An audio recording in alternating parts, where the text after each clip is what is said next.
Era tal el éxito que ellos tenían que, digamos,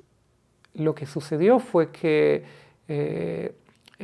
la prohibición que había para actores israelíes de actuar en yiddish, ellos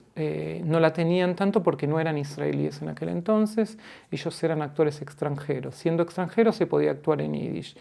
Pero entonces lo que se llama la Comisión de Censura israelí hizo para tratar de frenar este éxito que tenían Gigan y Schumacher fue exigirles que un tercio de su programa fuera en hebreo.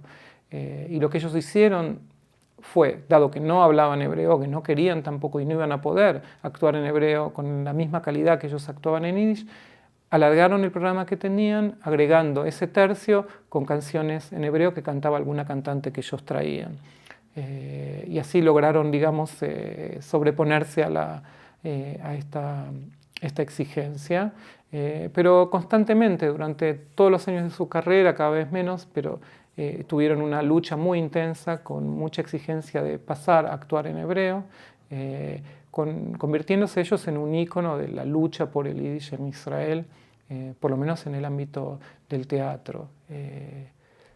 Lo que pasa es que su influencia fue tan fuerte que cuando las políticas culturales en Israel intentaban que actores del teatro